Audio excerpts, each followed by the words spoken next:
There. All right. Here we go. Okay, sure. Well, hi, my name is Sydney Floryanzia. I'm a PhD student in chemical engineering. Well, I guess I can share my screen while I say random things. Hi, my name is Sydney Floryanzia. I'm a PhD student in chemical engineering at the University of Washington. I also got my undergraduate degree in chemical engineering from North Carolina State University in North Carolina. And yeah, I'm so excited to talk to you guys today about kind of what engineering is. So I was fortunate enough to kind of go to engineering camps as a kid when I was around y'all's age, and kind of hear about this is a career path. So it was something that I knew I could pursue going forward. So I really love to talk to your age group and kind of like introduce engineering as a potential field, just because people don't really know what it is or why they should be it. I remember my mom, she thought engineers were, I mean, they are, but only people that work on trains, because those are train engineers, but we also work in science and math. So yeah, and I want to encourage you guys. It's a pretty short presentation, so feel free to interject with questions. We'll have a lot of time for questions and discussion at the end. So if you just want to like keep it in your mind, ask any questions about kind of where I ended up, why I chose engineering, what engineering I chose, why I chose to go to grad school, all these kind of anything, how I deal with being a woman in engineering, which is pretty, the statistics aren't great for women or women of color, which is a whole nother discussion. But yeah, so I guess I can go ahead and start. Also, I probably can't see the chat very well. So if you do have a question, someone's gotta. Okay, I'll do that. All righty. Okay, so you want to be an engineer. What kind of engineer could you be? So there are so many types of engineering. There's, I think one of them is bold. I think that might be the best one. No, that's the kind that I am. But there's so many different types of engineering. So if you say you want to be an engineer and then you see this like list of all the types of engineering you could be, that's completely overwhelming. Like, how would you even choose between like what all these engineerings are, right? So a better place to start is actually, instead of what kind of engineer do you want to be, what problems do you want to solve? So today, the actual name of the engineering, the discipline of the engineering isn't as important as what you want to work on. So last century, in the 20th century, these bigwig engineers came all together and they were like, what are the best things that we've done this century? One of them for sure being electrification. So all the power lines you see, like bringing electricity a lot of places, that was a huge advancement that they had made in the 20th century, among other things. And they said, okay, what is the world in need of moving forward into the 21st century? And so they put together a list of 14 grand challenges to be solved in this century. And they grouped these challenges in these 4 categories of sustainability, health, joy of living, and security. So if you kind of look on these, like these are some really big challenges that we have to solve: making solar energy economical, being able to power things from the.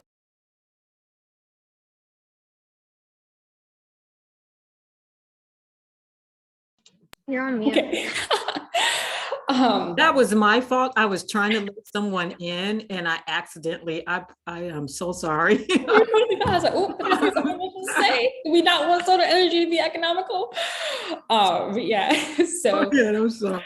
So providing access to clean water, I'm sure you guys have heard, this is a really big problem even here in America.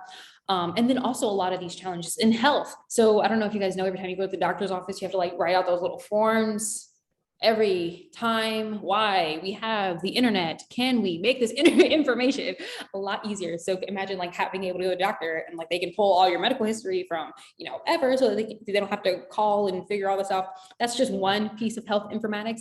You might have heard about the genome project, where they've actually mapped the human genome and they can figure out, oh, like these genes do these things. And so if we know which gene to turn on and off, we can influence with whether this person actually gets this disease or not. So that's been a really big improvement in this century, and we have way more things to look into from that direction.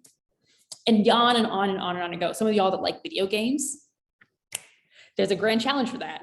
So I know for me, I was really, really interested in music. I did not want to do engineering at all, but my mother kind of forced me to do these little, like y'all are here, she made me come. And so someone had, just as I'm doing, presented these grand challenges of engineering, and she talked about reverse engineering the brain. And yeah, you see that under health, reverse engineering the brain here. So she talked about how music affects the brain in a very specific way.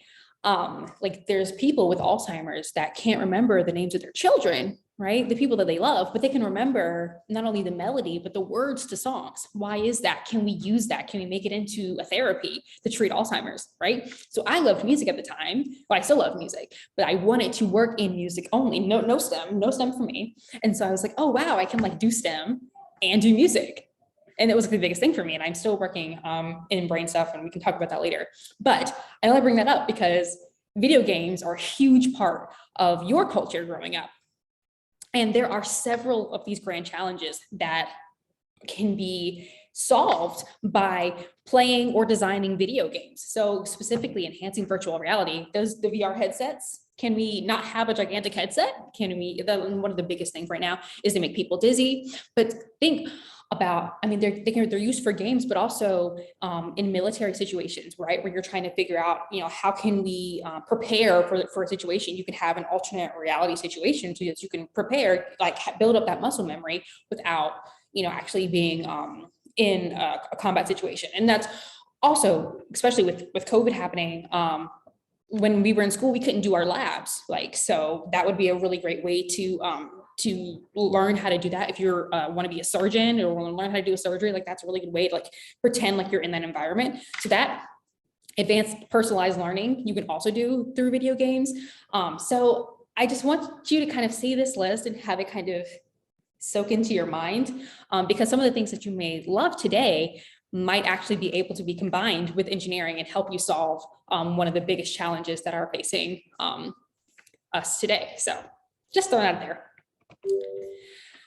But what are engineers? I still haven't answered that question. And it seems very pervasive in TikTok, Twitter. I see these all the times, like, okay, how long are we going to keep pretending that we actually know what engineering is? I see it all the time, so I figured I could not go through this presentation without actually explaining what engineers are anyway. I know for myself, my dad was an engineer. He was an electrical engineer, and all I saw was coding all day. That's all. And I was like, okay, is that what engineering is? Like, I just type on my computer. Is that what it is? And I didn't want to do that. People do, and they make good money doing that. So there is nothing wrong with that. But just for me, I was like, that's not what I want to do. So today I'm going to tell you what engineering is anyway. So engineers are problem solvers. And so one of the biggest things, at least for me, why engineering was really scary for me was because I was scared of math. Am I still scared of math? Yes and no.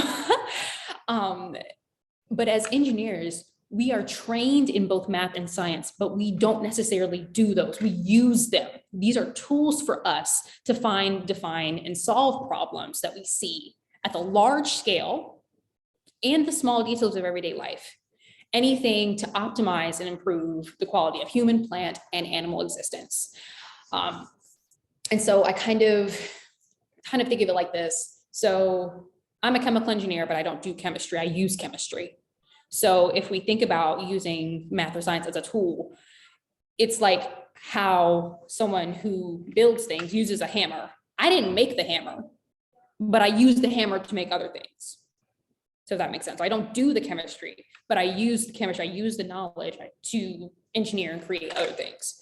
So yeah. But at the heart of what we do, engineers solve problems. We're problem solvers. And the National Academy of Engineering, which I talked about earlier with the grand challenges, they also have these engineering habits of mind. So systems thinking, breaking down problems into pieces, understanding the pieces themselves, and then how they fit together as a whole. We're really creative. We have to be very creative in figuring out how we're going to solve these problems. You have to think outside of the box. It cannot just be looking at the numbers all day. You need the numbers to guide your creativity, but you also need the creativity. So I don't think people really understand like how creative engineering really is. Like especially, I mean, I will say especially, but in my case, as an engineer who works kind of closer to the bio side, I kind of let things grow and see what happens. I change certain conditions, see what happens. Like you have to just think of random things to try, and maybe those things will help people.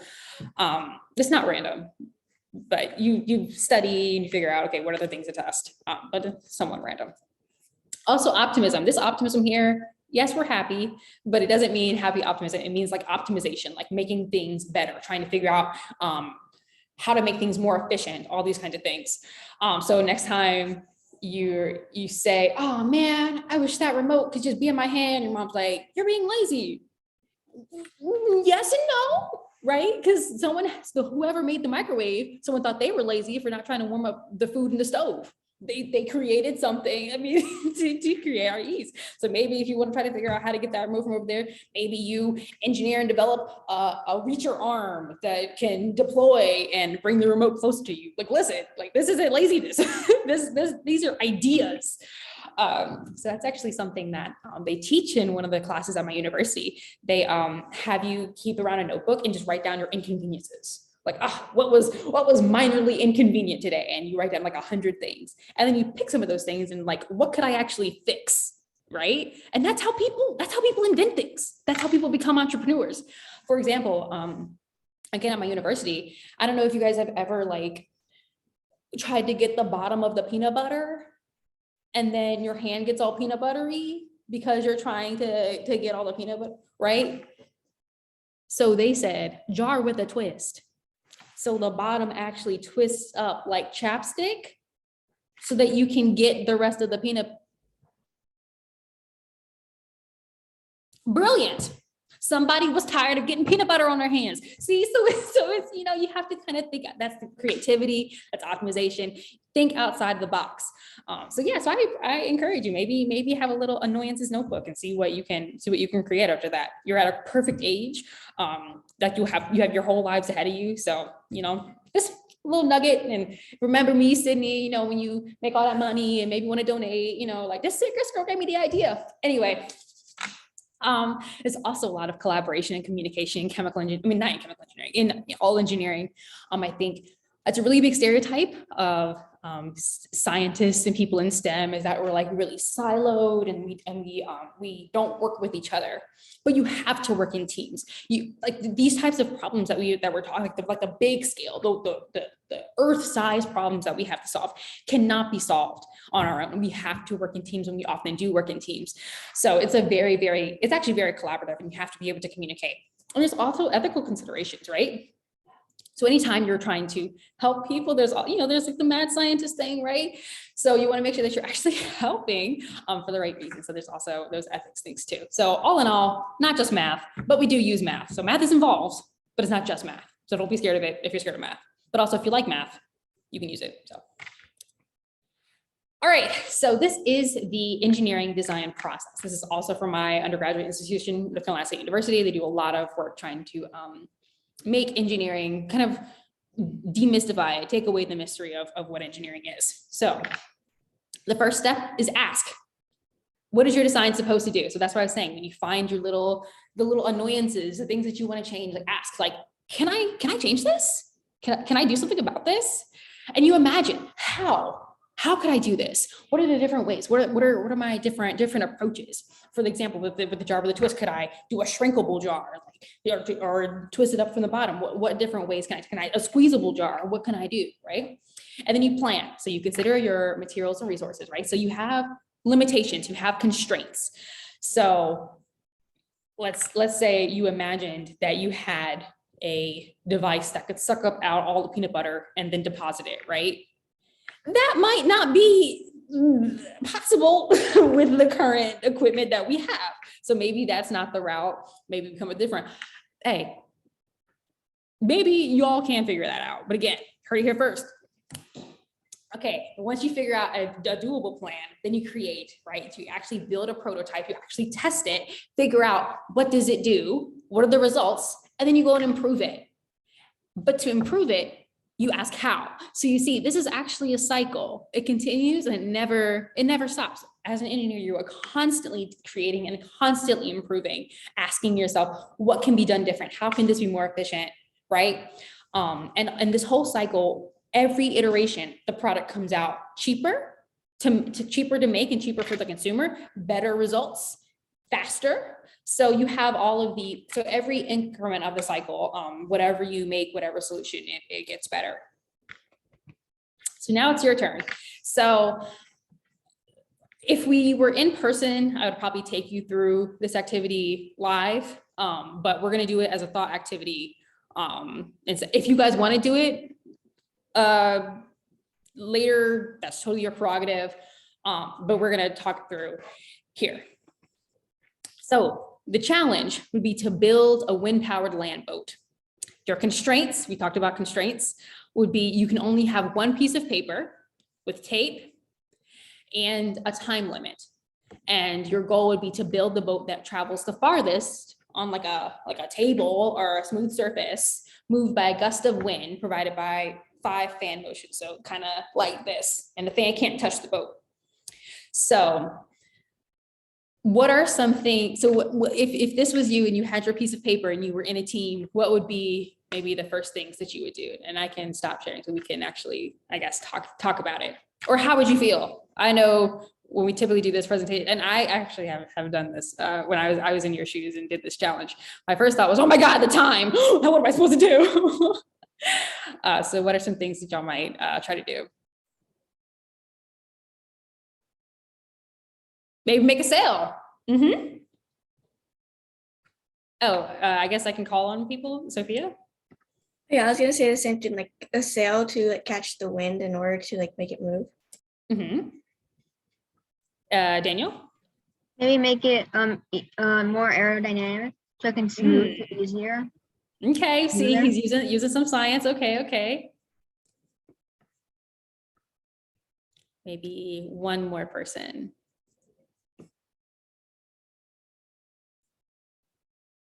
Yep, definitely a lot of communication, because there would be a lot of ideas coming through and you'd have a very short time limit. So you'd have to communicate very efficiently to make sure that everybody's ideas were being heard in this time limit. Okay, so everyone have their design. Ooh, maybe a cone for more aerodynamics, but the back would have to be changed. Yes. So at this point, not at this point, in 10 minutes after you would have put everything together, everyone would line up and we'd have a tape measure and everyone would mad dash, fan their boats along and try to see what happened, right? And so we would see whose boat went the furthest, mark that person, say, yay. And would that be the end? I see head shaking, no. Try to make it a better version, so maybe improve it.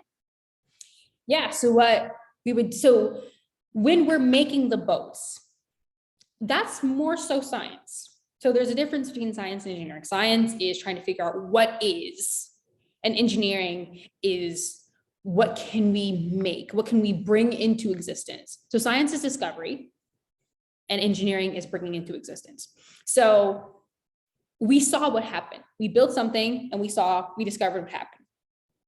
As engineers, we would take all the boats back and we would say, okay, what boats went the farthest? What did they have in common? Did they have a sail? How tall was the sail? What was the shape? Was it narrow? Was it wide? What were the things that were in common with the boats that went the furthest? And what were the things that were in common with the boats that didn't go as far? So now we know when we redesign what to prioritize in our next designs. And we would go again and we would see, okay, well, maybe this sail was too big. So even though it caught wind, it was too heavy to be moved further. So we would go again. And this cycle would just continue and continue until we had some pretty nice land boats.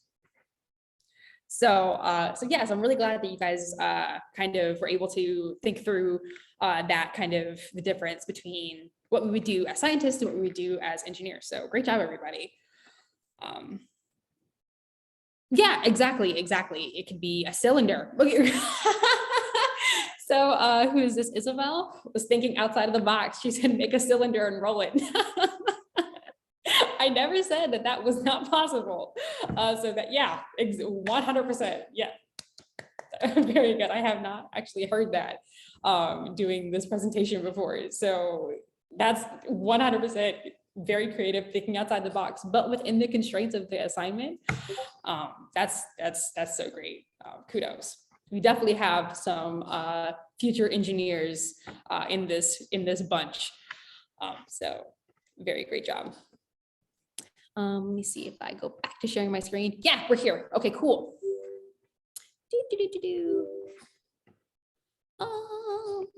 Okay, we've been through how this relates again. Okay, so now that we've done kind of engineering in general, I'm going to talk just kind of briefly, and if you guys have questions, I can go deeper. But I just kind of wanted to give a brief overview of what I do as a chemical engineer. So I talked about engineering in general, and so these concepts, these principles of engineering in general are common in every single type of engineering. So that long list of engineering I sent you, this, not that I sent you, that I showed you, this is the core. This is what they all have in common. But how that is applied and to what the problems that this process is applied to solving, that's what makes the engineerings different. So for example, as a chemical engineer, I work, and as a chemical engineer, you can solve a lot of types of challenges. But me personally, I was really interested in the medical challenges, really interested, as you heard before, in the brain challenges. So I was choosing between chemical and biomedical engineering to try to figure out, I don't know, which path would best allow me to work in that field. So I chose chemical engineering because chemical engineering works on the chemical scale as opposed to the biological scale. So when you're trying to think about making medicines, making therapies, when you're working inside with cells in the body, that's more so chemical engineering, as opposed to if you're trying to create an artificial heart, create a prosthetic or a surgical robotic. That would be working kind of at the biological scale. That would kind of be more so your biomedical engineers. So I just wanted to kind of present these non-biased options for you guys. And really the role of engineers in medicine specifically is we are the answer to there's nothing more we can do. So we are the ones as engineers who create the new options that you can hear about when you hear the worst news of your life from a doctor. For example, one of the biggest, I guess, engineering achievements in medicine is the pacemaker, right? So it's like, oh no, your heart doesn't beat right. We'd hope for a transplant, but there's really nothing more we can do. Now we have a pacemaker. We have this device that has been engineered to solve this problem that's going on in your heart. And so now people all around the world that have that affliction don't have to, it's not the end anymore. They have hope. And that's thanks to engineers. So just throwing that out there, because when I was your age, I had never really heard about engineers working in medicine. I only thought doctors worked in medicine. So that's kind of just throwing that out there. Really briefly, this is the scale that you can work in with chemical engineering. You can work in these gigantic, huge factories, huge plants, production plants. So everything that gets produced from lipstick to shampoo to food, you need chemical engineers to make all this kinds of stuff. So you can work at these gigantic scales where you have these types of huge tanks that go on for miles. Or you can work on the cellular scale, the very, very, very small scale. So that's what I do. So one of the fathers of chemical engineering, he actually was a doctor, and he was really interested in seeing how can we mathematically quantify the flow of fluids in your body, specifically like blood vessels and things. The equations that he used, that he and other early chemical engineers developed to model that, is how we designed these. So when you think it, so all the factories in the production type things that we have today were modeled after what's happening in the body. Like our bodies are a huge system of so many complex processes that are happening. So I'm specifically looking at what's happening in the brain, this very small scale interface that's called the blood-brain barrier that is difficult to penetrate with life-saving drugs, right? So that's one reason why there's not a lot of drugs that actually affect your brain or brain diseases. So that's just something that I'm working on. We'll talk about that more later. But yeah, and I kind of finally wanted to leave you with this. So this is a chemical engineer, Dr. Charles Jones, who helped with the COVID-19 vaccine. So while we know Dr. Kizzy, she worked on the science behind what's going into the syringe. Dr. Charles Jones did the engineering. Okay, so how can we protect, so these little squiggly things, that's what Kizzy made, right? So he tried to figure out, okay, but these things get degraded by the body. Your body has an immune system, right? So when your body sees a foreign substance coming, it's going to want to attack it. But we need those. We don't want them to be attacked. We want our body, these are to help our body. So he figured out how to use nanoparticles to stabilize the mRNA from the vaccine. So that way it wouldn't degrade or it get attacked by other cells in the body before it could be useful. So this was a chemical engineer who figured out how to use nanoparticles in tandem with the science, the molecules that were designed by Dr. Kizzy. And so he works at Pfizer. He worked with Dr. Fauci and helped make the Pfizer vaccine for COVID. So that's like a really everyday, I guess,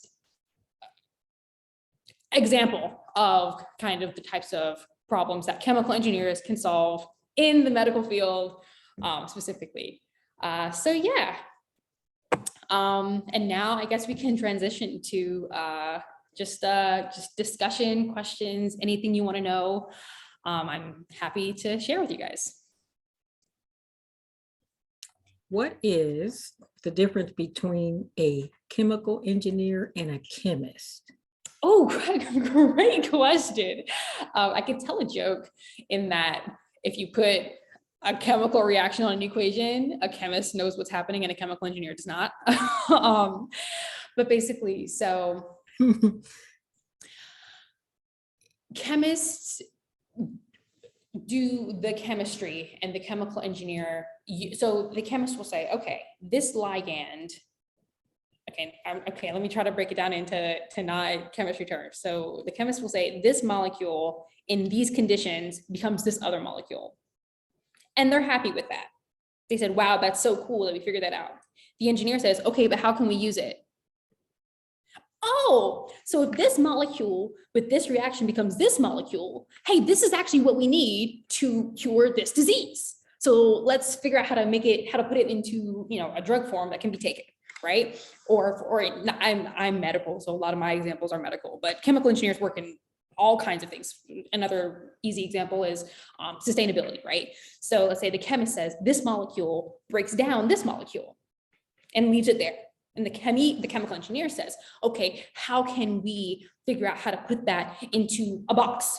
So that way, if we put this plastic in the box, when it comes out, it's a new plastic. So something like that. So the chemical engineer and the chemist do work hand in hand, and you need both to create a product, but they have very specific jobs, if that makes sense. Yes, thank you. Yes, Daniel. I have a question. What's your favorite part? What's your favorite project, and what's your favorite part of doing your job? Okay, so I think, so as my job currently, I'm a PhD student, which means that I literally get paid to learn new things and go in the lab and try new things. So it's really, really, really fun. Every day I learn really cool things. For example, your blood is what's called a non-Newtonian fluid. So a lot of the properties that you see when you have something like water and how it flows and things. So your blood does that, but also can become more solid, more dense as it travels through your blood, and there's all travels through your veins and all these other types of things. So learning stuff is really, really cool. And then I get to go in the lab and say, okay, so because I know now as a scientist, I know that blood does these things. How can I make, for example, I make microfluidic devices. How can I use that knowledge to create blood flow in something like the brain? So I just really so my favorite thing is learning and then using those learnings to try new experiments, I guess. All right, I think there was a question in the chat. Are there any courses you would recommend to take to get more exposure to engineering and possibly prepare for engineering classes? Any programs you recommend we participate? Yeah. So you are already on step one. Yay! you're already learning what engineering is. You're already part of a STEM club. You're hearing about all these kinds of things all the time. So that's already step one. Step two would be, so if you, it's really just stuff like this. Like, for example, I did an engineering camp, which is really just this, but it was focused on engineering. They have them through a bunch of universities. So if you ask your parents, maybe they can look into those. When you get to college, not college, Lord, when you get to high school, definitely try to not focus, but prioritize your math classes. I did say you're not a mathematician, but to prepare for engineering, you do have to, so although you're not making the hammer, you do have to know how to use the hammer. You have to know how to hold the hammer. You have to know which side pulls the nails out, which side hammers the nails in. So you need to know the math. So definitely try to get those math classes in. It's not a rush. It is not a rush. I say that 3 times. It's not a rush. I think a lot of students really try to, oh, I'm in math 700, and you don't need to be in math 700. Take the math class you need. Understand that math, because what's the profit if you know what the math is, but you can't use it to solve any problems? So I guess that's my advice there.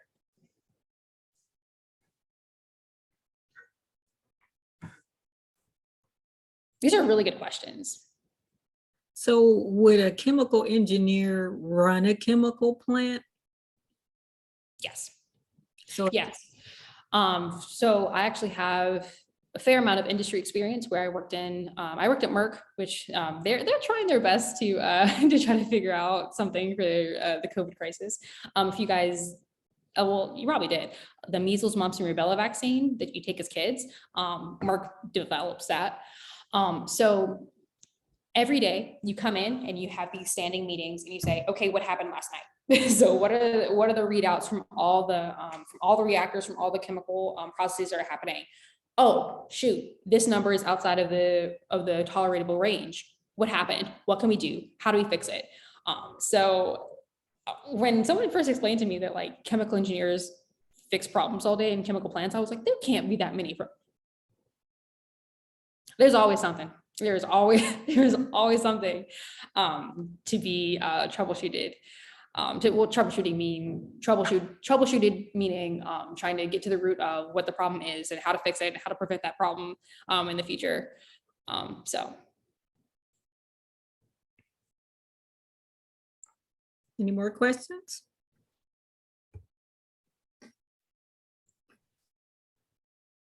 Do you by chance have another activity we could do that was fun? If not, wait, I'm going to answer that one first. Okay, so I did a lot of random stuff. So one thing that I would highly recommend at your stage is coding. You have a lot of time where you are at your age. You have a lot of time to learn something like coding. And there's a lot of courses that are targeted to your group, to your age. And that's something that I kind of missed growing up. You don't have to be a coder to be an engineer. I am not a coder. But that's kind of one thing where you can exercise that problem solving, figuring out, okay, what are the iterations? Coding is a really great intro to that. I also used to just figure out how to make stuff. Like someone at an engineering camp had given us a challenge to make a flashlight. And so the first iteration of that, they had given us like, okay, like a small circuit, small light, boom, it's a flashlight. You could like you had a wire in each end, you connect the light. Oh, yay, it's a flashlight. The next thing, okay, how can I make it handheld? So I took, I'm not gonna tell you what I did. I figured out how to make it handheld. And then I said, okay, how can I put a button on it? Like, so all these kind of things. So you can just kind of, yeah. So you kind of do random stuff. Something else I did a lot of was taking stuff apart and putting it back together and seeing, oh, look, that was so cool to see. So if you have like broken electronics, like it's kind of cool to see what they look like when they're taken apart. So yeah, just kind of exploring the world around you. Okay, and if not, I have another question. Any colleges or universities you recommend? Oh my gosh, so many. A lot. Yeah, a lot. I don't know how to help you narrow down. There's a lot of great colleges and universities. I guess you just best feel how you feel at the university. Yeah, that's a really tough question to try to figure out how to narrow down the colleges, but that also means that you can't go wrong. Well, you kind of can go wrong, but it's unlikely that you'll go wrong. And how to decide which field to follow in engineering. So that's a really tough question because, like I said, like there's 1,000 engineerings that you could be an engineer. So it's more so what I recommend is, what problem do you want to solve? And then try to figure out, okay, which engineerings can let me solve that problem, which there's still a lot, right? And then what I did was I looked up something called the degree audit of the engineering, and which classes did I think would be most interesting? So for example, I was between chemical engineering and biomedical engineering, and the chemical engineering had a lot of the organic chemistries, the biochemistries, the biology courses that I really wanted to take, as opposed to the biomedical classes, which were more physics, mechanical classes that I just personally didn't want to take.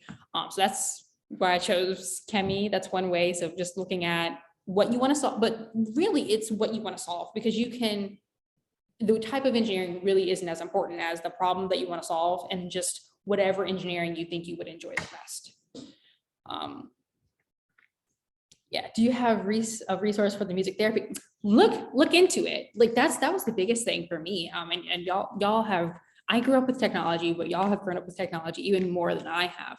I did a lot of researching, kind of looking into music plus brain, all these types, and trying to just learn about on my own terms. And like I said, you have so much time at your age, you can follow a trail and wind up somewhere, and all these really cool things. So for me, I started out with music brain, and then I just got brain, Alzheimer's, degenerative brain diseases, brain cells. I got all the way over here. So you never know where your own research will take you and what will be most interesting to you. Okay, another question. What are the most common and least common fields / pathways in engineering?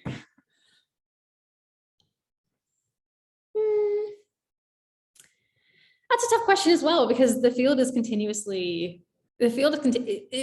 engineering field is so much different today than it was 10, 20 years ago. I'd say probably 10, 20 years ago, the most common engineering were mechanical engineering, which is really physics-based. So anything that's in motion, mechanical engineers work on. Chemical engineers, that's me. You work with solids, fluids, gases, energy, heat, how we transport these things, how we control for these things, how we make things not blow up or blow up if, it calls for that fuel. I'm going to make chemistry sound really great because it's my favorite. Electrical engineering, electrical and computer engineering, they, work with the technology, with the software. We really, really need them. That is not my gift, but we really, really need them. Even being able to do the Zoom stuff, like, thank you, electrical and computer engineers. Civil engineers, so anything that's stable, anything that cannot move. So mechanical, we want things to move. Civil, we don't want things to move. So concrete, buildings, bridges, please don't move. So that's where civils come into play. And then industrial engineers. And so they really figure out processes. So what's the best, so how should we design this hospital so that people aren't bumping into each other when there's a crisis? And people have access to the resources that they need. Like, you wouldn't think about those kinds of things, but an industrial engineer thinks of those things. So those were kind of the more common engineerings 10, 20 years ago. But now there's genetic engineers, there are protein engineers, people who design, they put together proteins on the molecular scale and make medicines out of those things. Like, there's so many different kinds of engineerings now.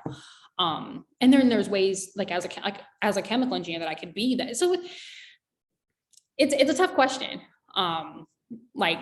As new problems are being solved as new problems are being discovered every day, we need different types of expertise to solve those problems. So I don't know if I really answered that question, but at least gave what used to be common. Now I don't even know what would be common.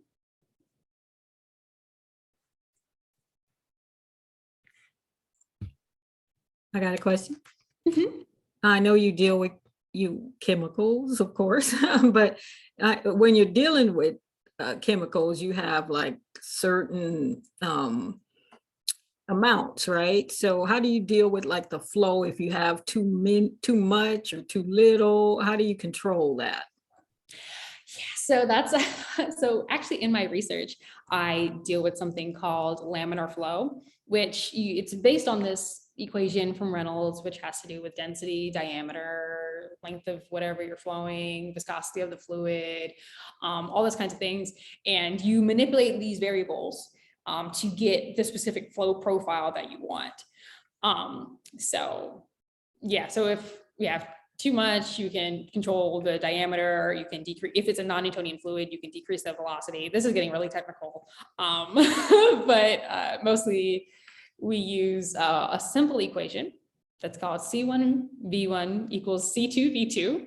So that's the main math that that's the main math that I use on the go in the lab. I do really, really complicated math in homework and home, but in like a time situational lab, I just use that very simple equation.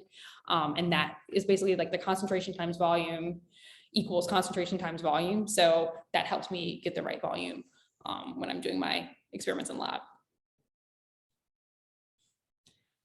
There's another question that says, what is your favorite project or piece of information you learned? That's such a hard question. So I'm going to do this week. The favorite thing that I learned this week is, so did you know that you have brain cells in your nose? And that's what helps you smell, which makes sense because it's like, okay, that's a sense. But so your nose is one of the few places that has actual brain cells that is not in your brain. So that was, yeah, so it was pretty cool for me to learn. And I'm like, wow, my nose has a brain. And so the only reason why I learned that is because that's actually a really cool drug target, because it allows you to, for example, something like an EpiPen that needs to get into the blood system really, really quickly so that it can stop this, life-threatening reaction. So a nasal version where you actually, you're targeting those cells in your upper nose, that would be a more efficient way to get that drug delivered to the body. So that's just one of the cool things that I learned this week.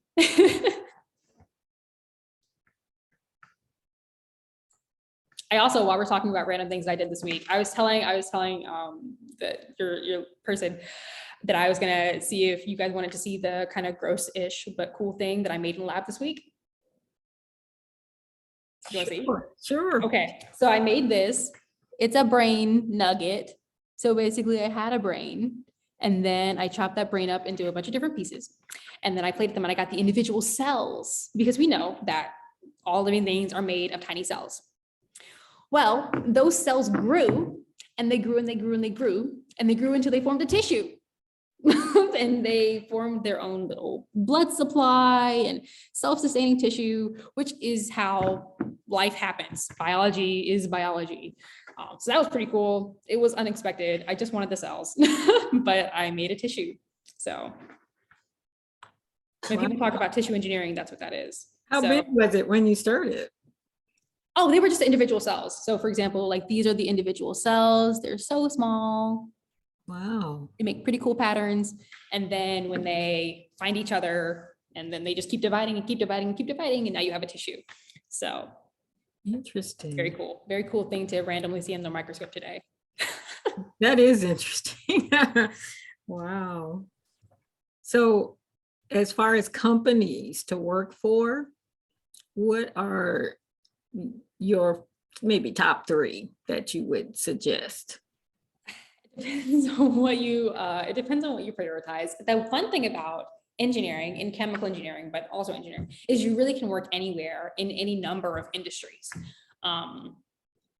Like if you want a very diverse and transferable career path, like if you want to go to school and you're like, I don't know exactly what I want to do, but I want to have the ability to change careers really easily, engineering is a wonderful method, because you can, like, a lot of companies really want engineers because we know how to make things efficient. Who doesn't want things to be more efficient? So yeah, so there are certain companies that you should prioritize if you want to make money. Happiness is defined differently, so it's also difficult to I guess recommend, but everywhere that I have worked, I loved. So I don't want to make a recommendation because I don't know what you value, but I just will say as an engineer, you have a lot of freedom to find out which companies you like, because a lot of companies want you. It's a really, job security is huge in engineering. So there's a big, there's a lot of room for. large market. Yeah. So my mother is the, so I told you my dad was an engineer. My mother she works in the career center at our university. So she deals with getting students jobs, and we have at that university, they have more engineering jobs than students to fill them. Wow. So if you want, it's not a guarantee, but if you want a career path that, is pretty easy to get a job, engineering is the one. So average salary for an engineer is high. I don't know. I guess it's taboo to talk about money, but this is something that you could find on a Google search. So I don't feel weird about saying it. So the average salary for a chemical engineer is $75,000 a year, $75,000 a year. Other engineerings are around that range. I know there are computer scientists that they start out with an undergraduate degree, 6 figures, $125,000. How? They are 22. How are they making that much money? But yeah, so if you really want something lucrative, computer science, work at Microsoft or Facebook, you will make a lot of money. Will you be happy? Maybe. But if you're going straight off the numbers, computer scientists at tech companies make a lot. Petroleum engineers, you can be a chemical engineer and work with oil and gas. They make a lot of money. Nuclear engineers make a lot of money. But I mean, a lot of engineering does typically pay pretty well across the board. So. Yeah, I was going to mention the oil companies are probably a good bet. Yeah, they're one of the highest in chemical engineering. The most lucrative is petroleum, number 1, and number 2 is pharmaceuticals. So. And again, it's not like they just like, whoa, like you're partying and you make a lot of money. Like it's a very serious job. You want to make sure that things do not explode. So they pay you a lot because your job is difficult. But you go to school and you get the training and you study really hard and you work really hard and then you get paid. So. Yes. Anybody got any more questions for Sydney? They might be sending you individual chat. So. Yeah, that's where I've seen a couple of them come in. Yeah. All right. Now we know where to find you. Yes. And this is actually her first time with us. And I am so glad we found each other on LinkedIn. And I just enjoyed this so much. And we like to put you on rotation because we like to have people come back. And this is very interesting topic. I enjoyed it myself, and getting to know you more and the kids, because you'll see some of these the next time. Some of them have been with us for 3 years now, guys? Yes. Mm-hmm. Wow, time flies, so I forget. And the older I get, I forget more. But if you guys don't have any more questions, we'll give you 10 minutes back. If you have any questions that you may think of later. Are you looking at one? Is somebody? Yeah, so I did just get a question that I do want to address. So is a computer scientist similar to an engineer since they both work on site? The definition of computer scientist is weird. So in my university, computer science is a type of engineering. It has science in the name, similar to material science. They are engineering. Some universities will put them under science. Some universities will actually put them in the Department of Math. But if you want to talk about what they do day to day, engineering work, yes. Sorry, yeah. and to me, as a bio-relating engineer, computer scientists and computer engineers do the same thing in my head. They just be typing, but it is different. So computer scientists really work on the algorithm side, writing the programs, and the computer and electrical engineers work on the physical interface. Like how do these wires have to be arranged so that the circuit can go forth. I'm out of my depth in explaining things, but similar to kind of the chemical engineer, biomedical engineer, like they have similar applications, but work at different scales with different things. That's how computer scientists and computer/electrical engineers work. So again, if you're really interested in that, definitely look it up. Google is your friend here. There's a lot of resources out there to kind of help you guys navigate STEM. So That was a good question. yeah, I'm very impressed with the questions and the answers with this crowd. Obviously, this sensational experience is really helping you guys and getting you guys ready for any kind of STEM career. So Yeah, some of these kids are very bright. They shock me all the time when they ask questions. I thought, oh my God, that's going to be over their heads, and then they're like, they're better than me. So I'm like, oh my gosh, but some of them have been here since middle school. I'm gonna stop